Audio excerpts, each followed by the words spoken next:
What's up mga kapwedetek, at ngayon sa video ito ipapasilip ko sa inyo ang hitsura at specs ng bagong Realme 11 Pro 5G.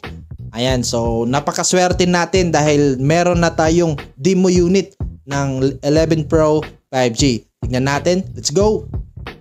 Ayan, so ito yung Realme 11 Pro 5G. Yun, unbox natin.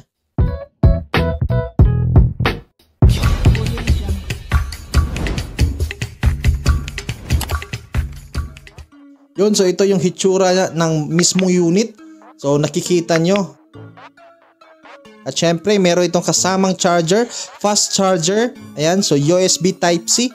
Wala itong headset na kasama dahil nga USB Type-C na ang kanyang audio port.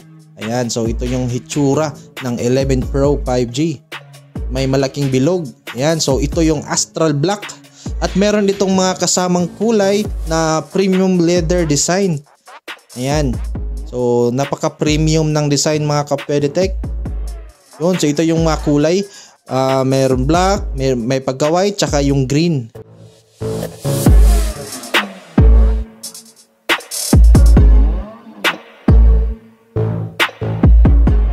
So curved design siya, USB Type-C, charging port, tsaka yung audio port.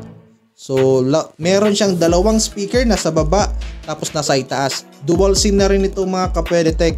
At as you can see, curved display or curved design. Dito naman yung power button tsaka yung volume rack.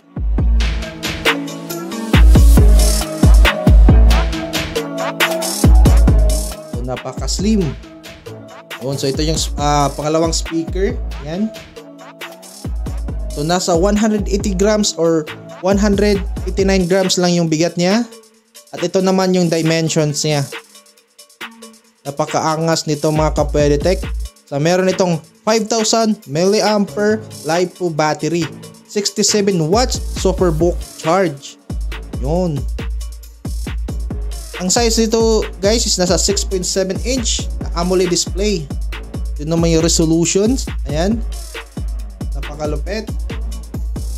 Yung PPI niya is 394.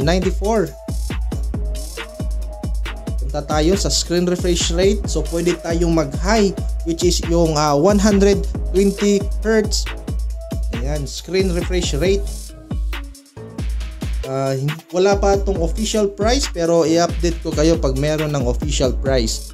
Yun, so napakaganda ng AMOLED display.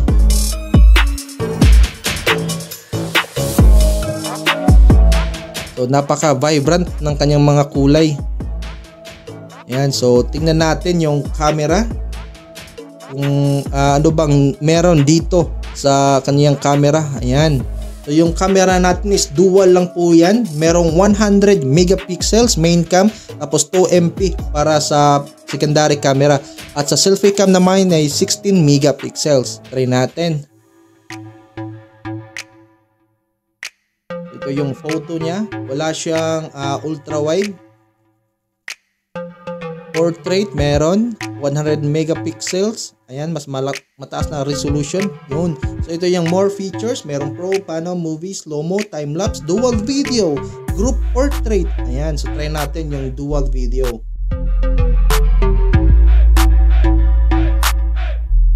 Ito naman yung front camera na 16 megapixels. So napakaliwanag.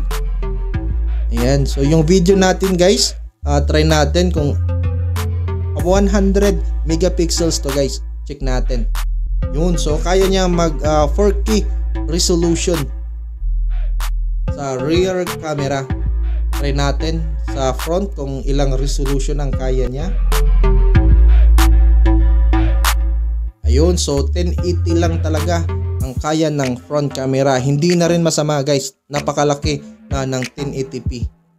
Ayan, so merong night mode, straight mode, portrait mode. Ayan. Yun, so punta tayo sa kanyang settings para makita natin yung platform. Ayan. Balik tayo sa settings. So ito guys is nasa 256 GB yung device storage, taka MediaTek Dimensity 750 6nm 5G. Ayan. So yung RAM niya guys is 8GB plus 8 sa expansion RAM. Tapos Android version is 13. EMUI 4.0. Ayan. So sa tingin nyo guys, maganda ba ang unit na ito at magkano kaya ang presyo nito? Yung naka NFC na rin. May QR code scanner. Ayan. So may Ultra Vision. Yun. So sa tingin nyo guys, magkano kaya ang Realme 11 Pro? Gagawa rin ako ng video dahil meron na rin tayong Realme 11 Pro Plus 5G. Ayan lang, huwag kalimutan mag-subscribe para ma-notify ka pag may bago akong upload.